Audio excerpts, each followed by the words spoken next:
Hello everyone, good morning from Kanpur and we are all set. हम लोग अब निकलने वाले हैं कानपुर से और प्लान कुछ ऐसा है कि हम लोग नॉन स्टॉप ड्राइव तो नहीं करेंगे। जहाँ तक ड्राइव कर सकते होंगे एक स्ट्रेच में करने के बाद हम नाइट में कहीं किसी होटल में स्टे कर लेंगे, जैसे हमने जयपुर में किया था। सबसे पहले तो हमारी सबसे बड़ी फाइट थी सामान को गाड़ी में सेट करना। जैसा कि आप देख रहे हैं 8 महीने से प्रिया इधर थी, प्लस शिवांशी भी आ गई इस बीच, तो बहुत सारा सामान था। हमारे रामदेव बाबा सेटिंग कर रहे हैं और बहुत मुश्किल से हम लोगों ने उसको फिट किया। फिर बस निकल पड़े हम।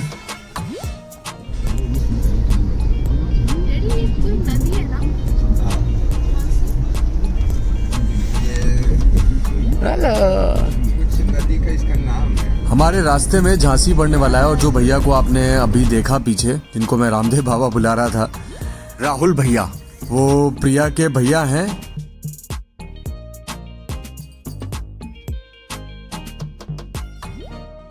तो अभी एक स्मॉल हॉल्ट लेंगे हम उनके घर पे, क्योंकि उनका जो बेटा है वो अपनी छोटी बहन का इंतजार कर रहा है।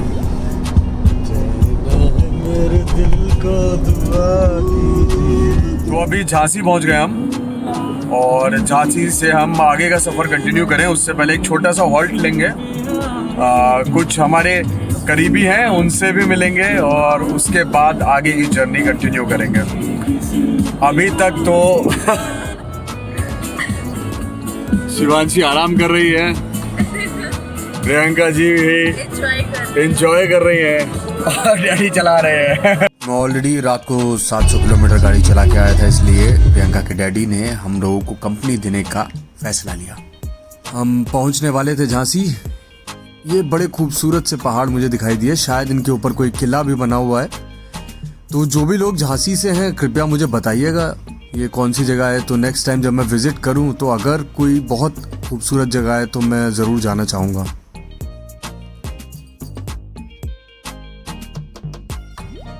क्या प्लानिंग कर रही है? प्लानिंग। फिर झांसी की रंग बिरंगी गलियों से होते हुए हम भैया के घर पहुंचे।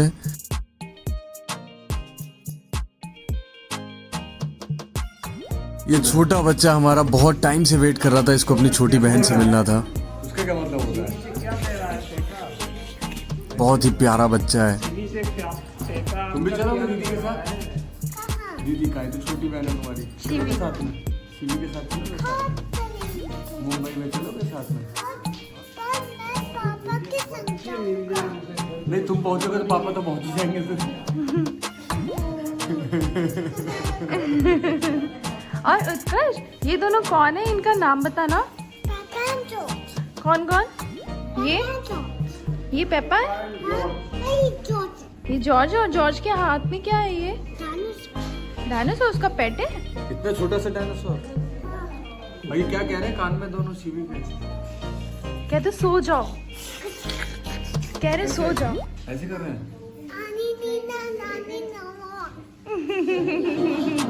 सुलाने की कोशिश कर रहे हैं शिवी को, ऐसे शिवी सो जाएगी।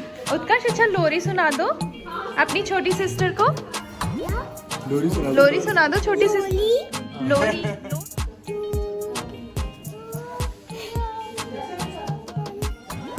तो उत्कर्ष के अपनी छोटी बहन से मिलने के बाद हम लोगों ने लंच किया। इस तरफ हम लंच कर रहे थे और उस तरफ उत्कर्ष अपनी छोटी बहन को सुलाने की कोशिश कर रहा था।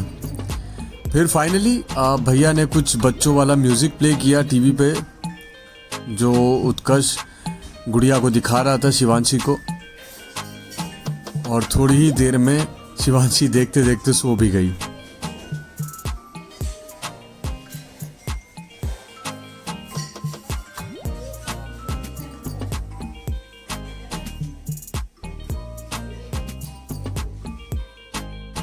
कुछ 1.5-2 घंटे झांसी में रुकने के बाद हम लोग निकल पड़े थे। अंधेरा हो चुका था और ये एमपी हाईवे है।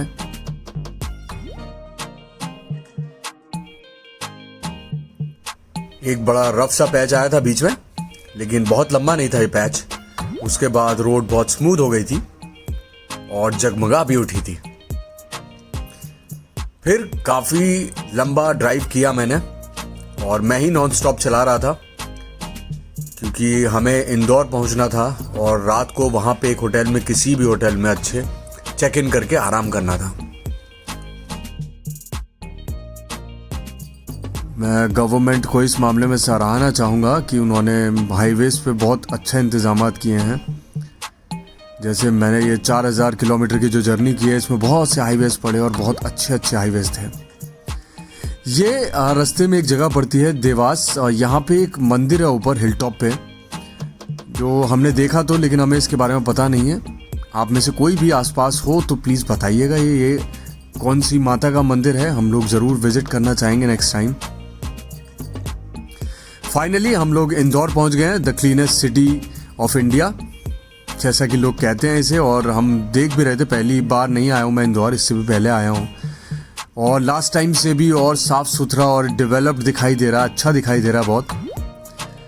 खैर हमें जल्दी से जल्दी एक होटल बुक करना था क्योंकि हम वहाँ से बुक करके नहीं चले थे। प्लान था मेरा कि मैं नॉन स्टॉप ड्राइव करूँगा और नाइट में हम तभी रुकेंगे जब मैं बहुत ज़्यादा टायर्ड होऊंगा। बट मुझे ऐसा लगा कि फैमिली के साथ सेफ यही रहेगा कि हम एक छोटा सा ब्रेक ले लें, रात को आराम करके निकलें। तो हमें एक अच्छा सा होटल मिला जो कि थोड़ा इंटीरियर्स में है बट अच्छा था, बहुत अच्छा स्टाफ था यहाँ का। थोड़ी देर हमें वेट करना पड़ा फॉर्मेलिटीज़ के लिए, उसके बाद हम लोग आराम करने के लिए होटल के अंदर चले गए। बॉन्साई होटल नाम है इसका, बड़ा ही इंग्लिश सा इंफ्रास्ट्रक्चर था। So guys, finally we are leaving from Indore, heading towards our final destination, Mumbai.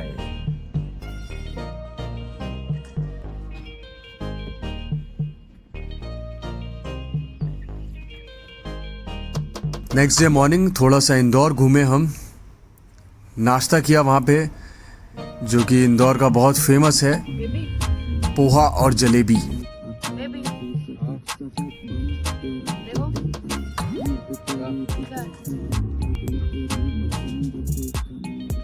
बड़ी खूबसूरत सी जगह थी ये रास्ते में, दोनों तरफ हरे भरे से खेत, पहाड़ और सुबह का चमकता सूरज जो बहुत अच्छा होता है। तो एक छोटा सा ब्रेक लिया, उसके बाद चल पड़े। रास्ते में हमें रेगिस्तान के जहाज दिखाई दिए हैं।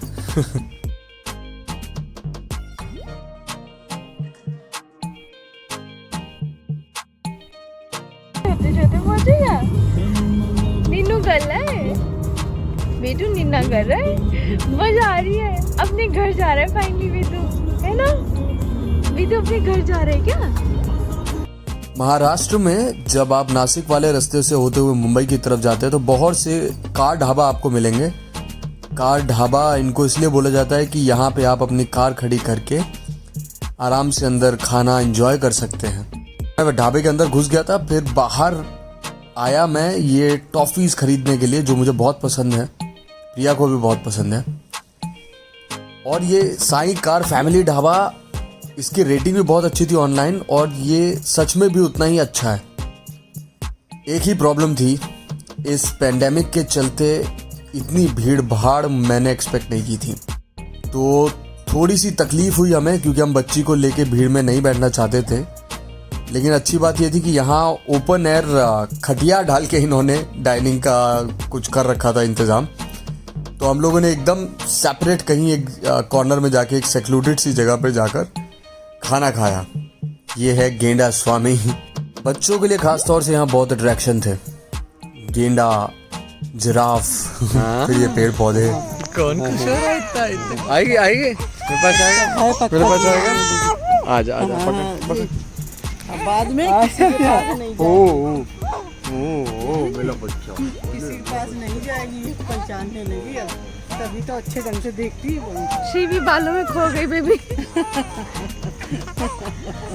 बेटू, ओए मेरा छोटा बेटू, क्यूट क्यूट। ओह बेटू, क्या नाम है? शिवी। ये तो बहुत ही प्यारे से दोस्त मुझे साथ बैठे दिखाई दिया। पता नहीं इनको केज करके क्या मिलता है लोगों को। ढाबे पे लोग खाना खाने आते हैं या खरगोश को देखने आते हैं, वो भी ऐसी मरी गिरी सी हालत में। सबसे ज्यादा मजा तो यहाँ शिवांशी को ही आने लगा था। फिर बाहर निकलते निकलते हमने यहाँ के मीठे पान की बहुत तारीफ सुनी थी, तो वो भी ट्राई करते हुए गए हम। खैर, मैं आपको बताना चाहूँगा कि आप कभी भी इस रास्ते से जा रहे हो तो साईं फैमिली कार ढाबा का खाना भी ट्राई कर सकते हैं, बहुत अच्छा है। स्पेशली यहाँ की ज्वार भाकरी जिसको बोलते हैं वो बहुत अच्छी है और बहुत ही अलग सा खाने का टेस्ट है एकदम। काजू की जो भाजी मैंने यहाँ पे खाई वो भी एकदम अलग थी। महाबलेश्वर में भी सेम मिलती है बट यहाँ की थोड़ी बेटर लगी मुझे। In 4.6 kilometers, keep right onto NH60.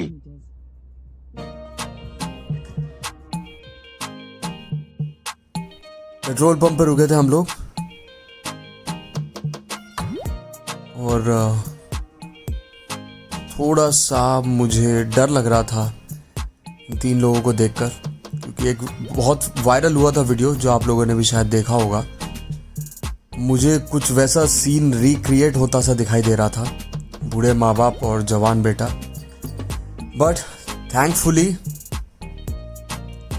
ये बेटा नालायक नहीं है, बहुत अच्छा बेटा है और माँ बाप भी बड़े सपोर्टिव हैं। बहुत अच्छे से बाइक का पूरा इंस्पेक्शन करने के बाद तीनों अपनी राइड पे निकलने वाले हैं। हमारे देश में सबसे बड़ी जो धरोहर है वो हमारे संस्कार हैं, उन्हें बचा के रखना बहुत ज़रूरी है। महाराष्ट्र के कुछ गांव में भी आपको राजस्थान जैसा फील आएगा, वैसे ही मवेशी, ऊंट और कुछ घर भी उसी तरह के बने हुए हैं। जैसे जैसे नासिक की तरफ बढ़ रहे थे, घाट आने लगे थे और बहुत ही खूबसूरत हाईवे हो गया था।